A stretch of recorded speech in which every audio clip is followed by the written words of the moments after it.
guy that played Snape in Harry Potter. Yeah. I'm totally... Alan Rickman. Yeah. Alan Rickman was... He was Die Hard, too, yeah. And the guy that played his cousin, who got killed by Alan Rickman, goes on to play the bad guy in the Three Musketeers Disney movie, Cardinal Richelieu. Yeah. No, not Cardinal Richelieu. Roquefort. Mm-hmm.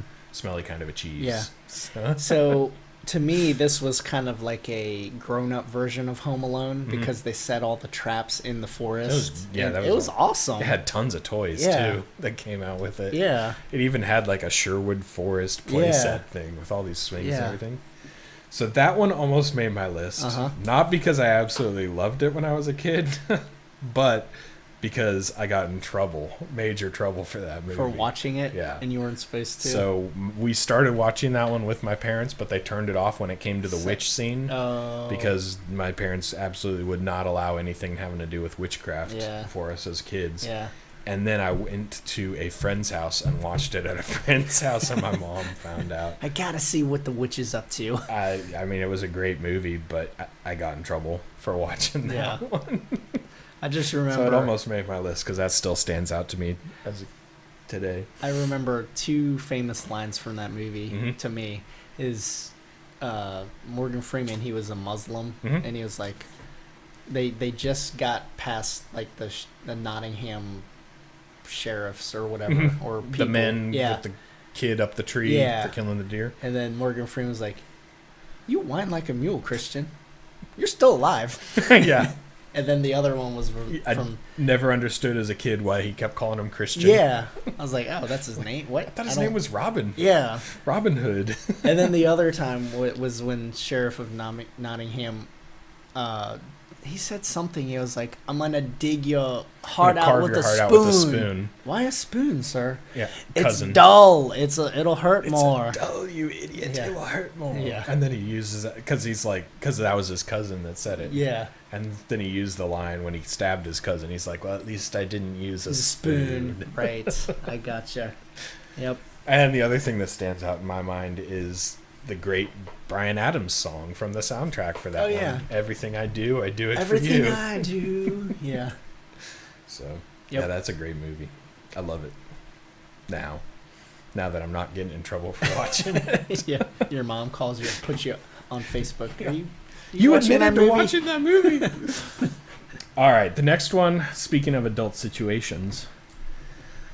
I loved this movie as a kid, even though most of it was over my head and I didn't understand what was going on. But we had a VHS copy recorded off a TV of The Sting. The Sting? I can't remember that. The Sting was a movie, I think it was in the 80s, that starring Paul Newman and Robert Redford as two grifters in Chicago, two con artists. And they've got this mark that they want to get. I can't remember the actor who plays the target, but he's a famous actor as well. Totally blanking on his name. But they've got this guy who's killed a friend of theirs, and they want to get him back. But they don't want to just kill him or do something bad to him. They want to... he's crooked, and they want to swindle him out of like $1 million or something like that. So they set up this elaborate con with tons of friends. Like they've got 40 or 50 con artists involved in this thing with a horse race and trying to get him to progressively, they go to the guy and they pretend like they've got an inside man on the track so that they get the results of the horse race before it actually happens, kind of a thing. And so they're selling it to him, and he just believes him more and more and starts putting down more and more money on it. And they've got police involved and all this kind of stuff involved. And they end up, spoilers, they end up swindling this guy out of all of his money, and there's nothing he can do about it to prove that it was a con or anything like that. But it's a fantastic movie. I loved it as a kid because they were so cool. I had no idea what they were doing. I didn't understand.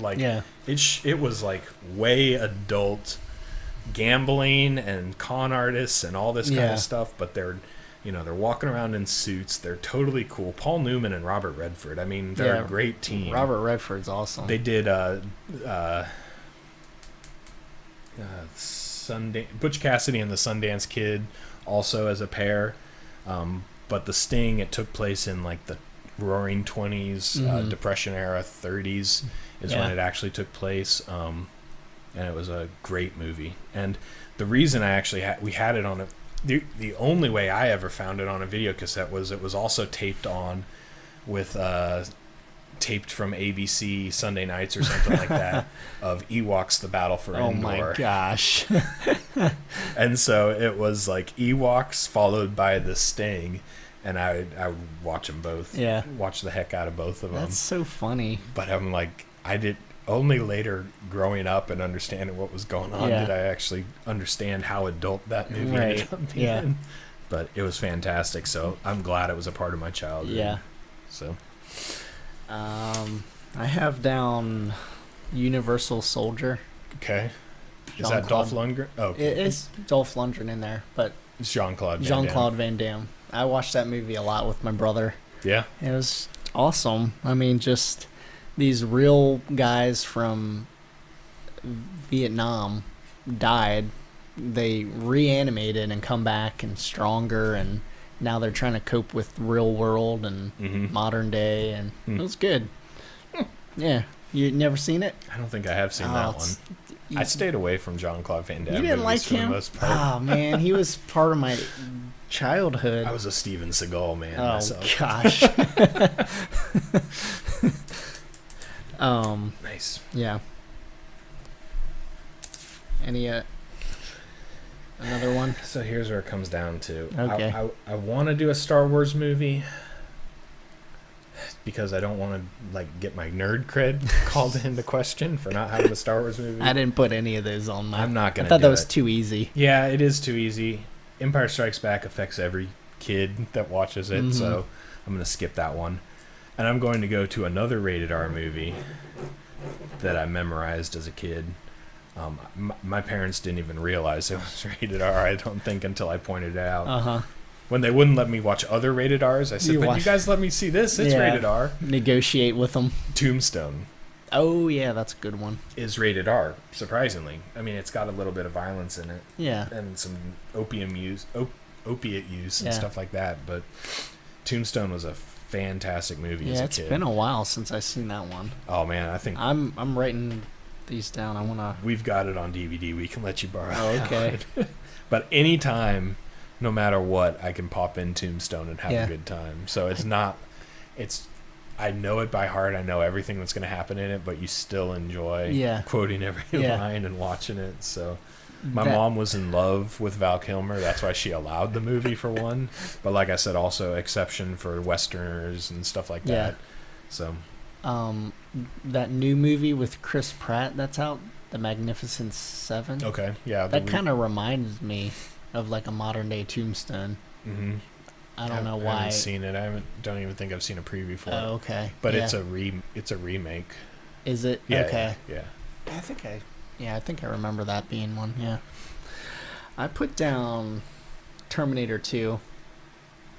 That I watched that probably once a year. Yeah. And I just holds up to me. I mean, at the time, like, looking back now, like, I see how cutting edge that technology was. That was so intense. Like the T-1000, that can mold itself, whatever. And he came up from the floor, and the checkerboard tiles went in. Like that's at the time, it's just like, whoa, this is awesome, you know.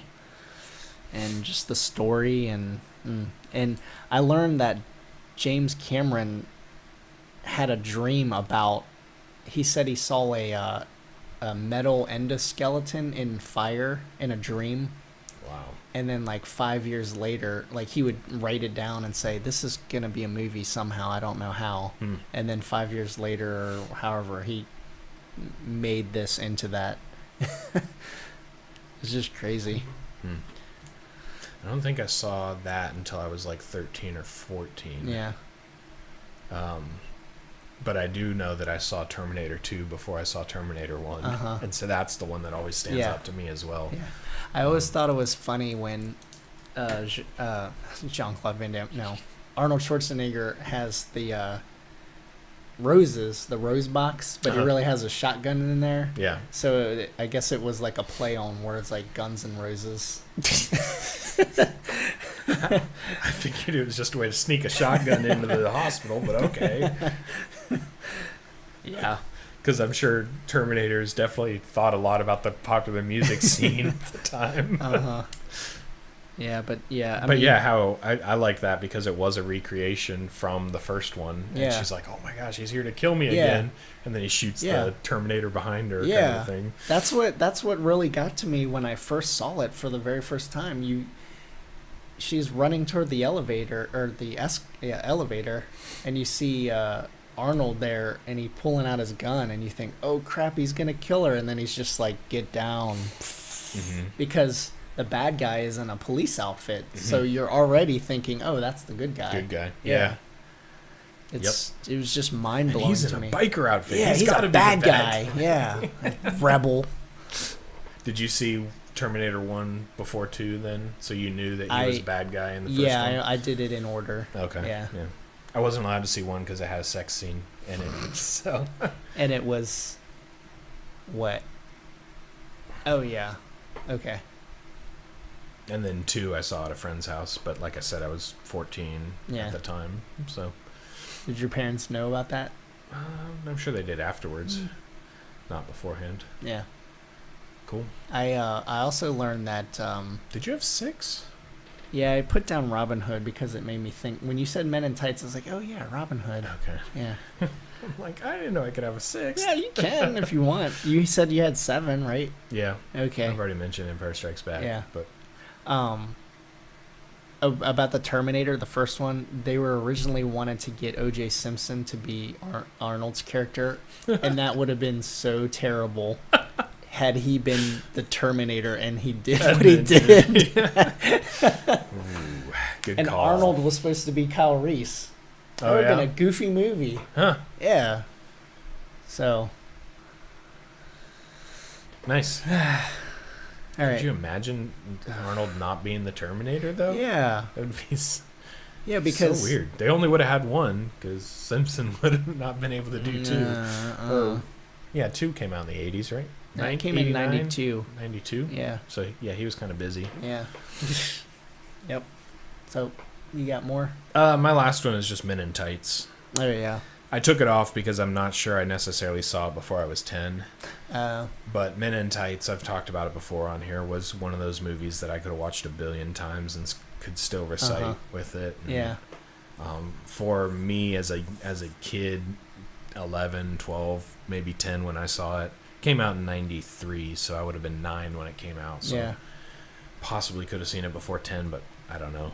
But yeah, just the type of humor in that movie was perfect. Yeah. The lines, Blinken as his family's loyal blind servant, a Chew as the guy that played Morgan Freeman guy, Dave Chappelle in the movie too.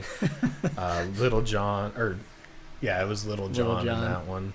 And just fighting on the bridge when him and Little John meet, and their sticks keep breaking in half, and then they're just sitting here and they're just like, yeah. And, a toll is a toll, and a roll is a roll. And if we don't get no tolls, then we don't eat no rolls. Yep. I made that up. And then a Chew coming over, and he's like, it ain't exactly the Mississippi. I'm on one side, I'm on the other side. I'm on the East Bank, I'm on the West Bank. So, yeah, that's a fantastic one. And, I mean, stuff I didn't understand, like a chastity belt. Yeah, I didn't. Like that. And then the guy that does circumcisions, Mel Brooks, who does circumcision. Moyle extraordinaire. Yeah, Moyle, yep. Patrick Stewart is the king. Oh, yeah. Using the line, it's good to be the king. It's been so... Hold my knife, sword, whatever. Yeah. Or here's your knife, sword, whatever. Yeah. Are you about a 16 and a half? The guy with the hangman with the noose and everything. Oh, man. We'll have to... We should fox him. Fox him. They send out a fox and it runs away with the message. Let's get out of these ladies' clothing. Get into our tights. Yes, you really do know that movie. I seriously need to stop now.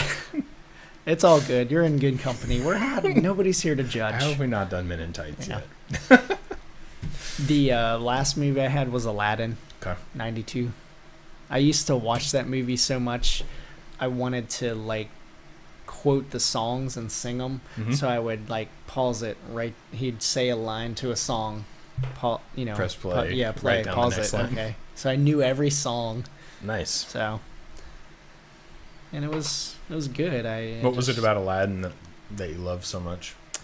I just thought it was awesome to get anything you wanted, like 3 wishes, and I thought it was awesome that Aladdin like tricked the genie to get out of the cave in the beginning. Yeah, without using a wish. Yeah.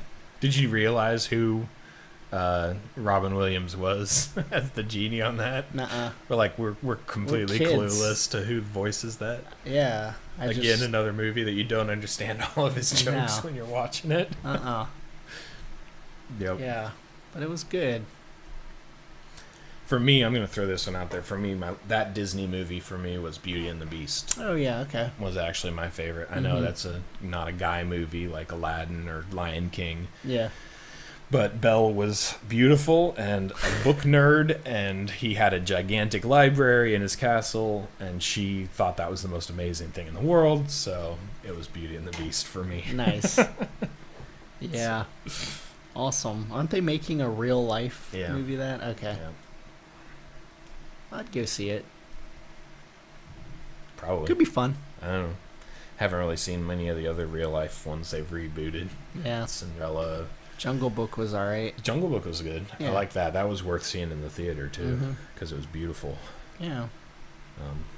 And I think I also liked Aladdin was because it was based off the 1001 Arabian Nights or Arabian Nights. Yeah. Yeah.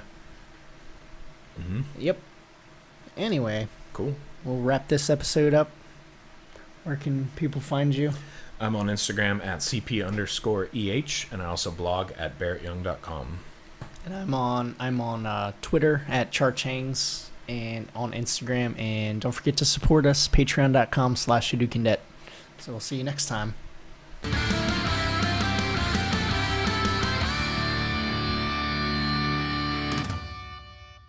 Hadoken!